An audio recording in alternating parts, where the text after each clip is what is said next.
an acorn. Their job on stage is to create an illusion of a big, dramatic movement that is happening. A grassroots. You know how Nancy Pelosi is always saying, oh, that's a grassroots, and that's AstroTurf. Right. They're doing something on the stage, and they're getting you to believe something. But it's all part of the show. The second kind of puppet is an individual puppet. It could be John Kerry. It could be Van Jones. Could be Andy Stern, Richard Trumka, perhaps President Obama. Have you ever wondered who's at the other end of a BlackBerry? No president has ever had that. That was a security risk. Why did we spend so much money? Who does he need to talk to? Who does he need to see texts from? Who's writing the damn speeches in the teleprompter everywhere? There are also two storylines.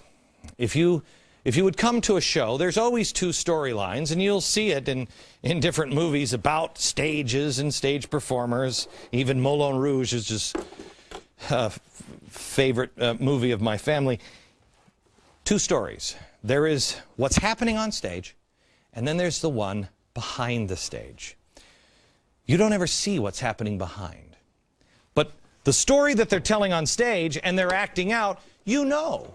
Oh, the government needs to spend more money to stimulate the economy. No, we need more government intervention. Those evil rich people won't spend their money. We need more taxes. All of that. You know this storyline.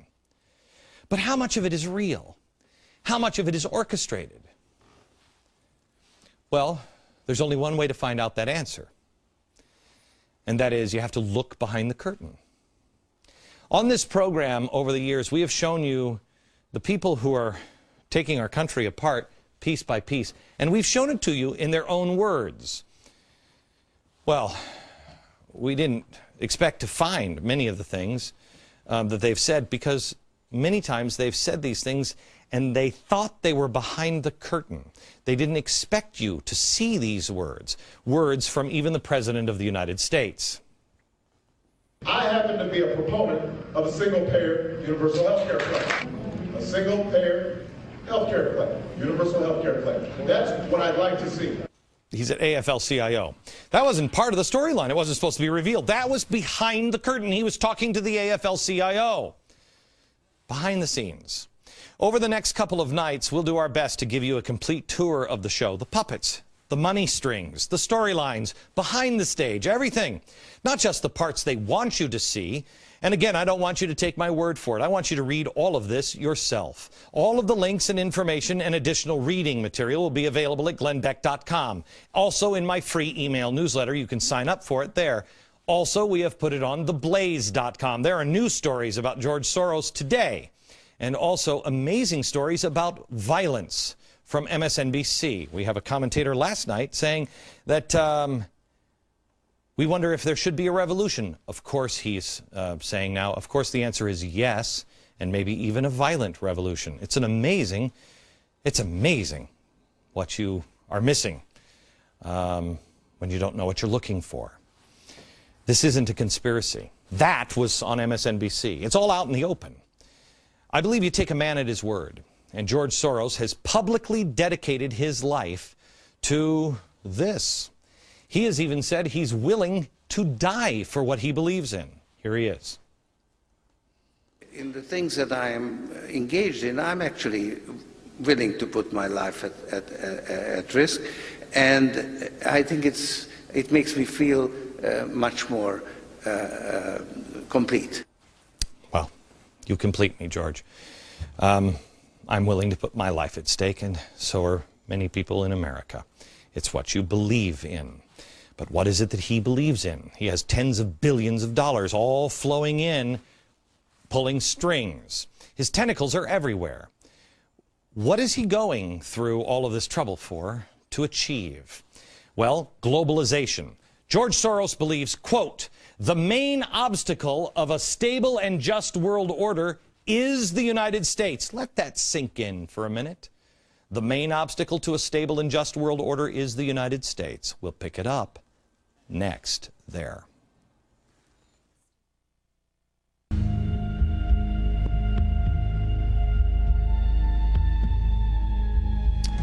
Tonight, George Soros, and tomorrow night, even more.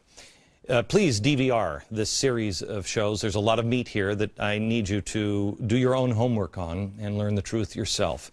But we want to find out a little bit more about him and who he is and where did he come from. His childhood is shocking, traumatic. He grew up in Nazi Europe. 14 years old, he had to help the government confiscate the lands of his fellow Jewish friends and neighbors. He didn't grow up in a very Jewish household. His mother was a strong anti-Semite. George Soros' words, not mine. But when he had to go over and take the lands from the people, his Jewish friends and neighbors, who were being sent to the gas chambers, I can't imagine what that would do to a teenager or anybody, an adult. Well, what did it do to George Soros? In an interview with Steve Kroft, Soros was asked if he felt guilt at all about taking the property from the Jews as a teenager. He responded, no. He also said, quote, I don't deny the Jews their national existence, but I don't want to be a part of it. Last night, the phone calls came in to Fox already before the show even aired, and they were saying that, there were Soros people saying that I am an anti-Semite because I was going to report this. I mean, I'm probably more supportive of Israel and the Jews than George Soros is, but that's neither here nor there. I don't believe pointing out the man's tragic beginnings makes you an anti-Semite. On this program for the last couple of years, we've been telling you about the people and the places and the things that you had never even considered before. At least I hadn't. Most people hadn't. And I told you that there was a structure being put into place in our country, and it was designed to bring about the fundamental transformation that has been promised. Through the course of this journey of discovery, amazingly, all the paths, time after time, really led to one man, George Soros, one guy. There's a crisis collapsing our economy. George Soros. When the administration and the progressives look for a savior to step in and save the day, George Soros. He makes predictions, and his loyal followers make sure they come true. He's pulled no punches about the end game. It's one world government. The end of America's status as the prevailing world power. But why? Well, if you want to understand the why, you have to ask questions, and there's a few things that you need to know about George Soros. And here they are.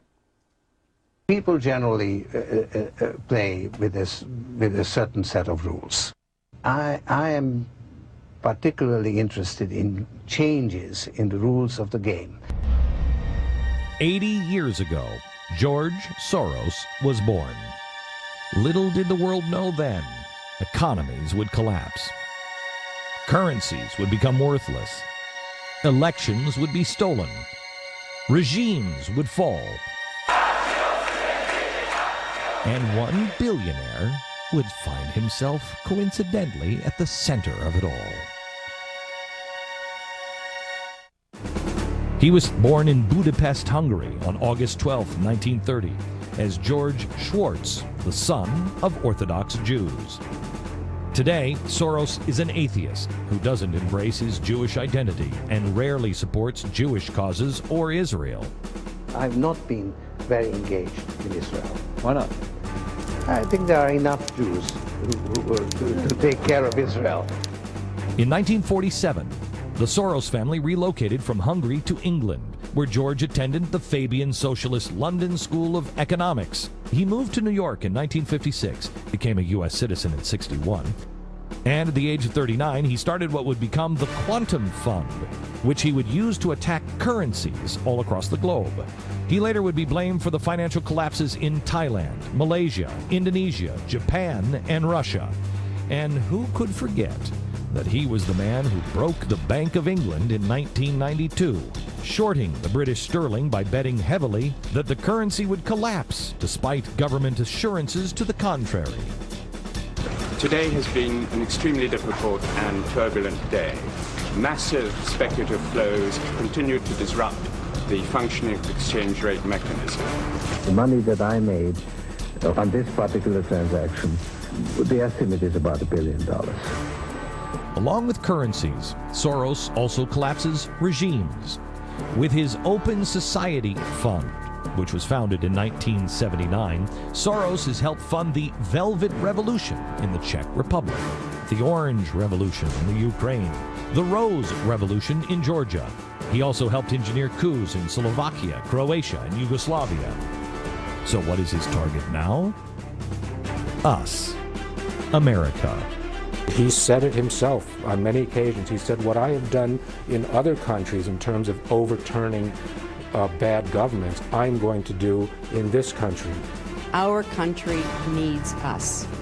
And we need people like George Soros, who is fearless and willing to step up when it counts. Political analysts say the shadow party he has built here greatly resembles those he created in other countries before instigating a coup. He created his own party within a party, or his shadow party outside of the Democratic Party, the Center for American Progress. That was one of the original shadow party groups. This group, from the beginning, was charged with getting control of the conservative media. Many of the people in the Obama administration were just drawn right up from there. He spent millions in 2004 to drive President Bush out of office. He didn't succeed. But changing the attitude and policies of America, he says, remains his top priority. In one of his books, Soros writes, quote, "The main obstacle to a stable and just world order is the United States," end quote. You wouldn't want a man like this anywhere near the President of the United States, would you? Soros has been granted at least 4 visits so far to the Obama White House. This, a man who has repeatedly called for the devaluation of the dollar. A slow decline in the value of the dollar, a managed decline. He's waged a war against capitalism. Capitalism is not directly opposed to open society. Nevertheless, it poses some serious threats. This is a man who wants the world to be one global society without borders or individual governments. One global society and one global gatekeeper.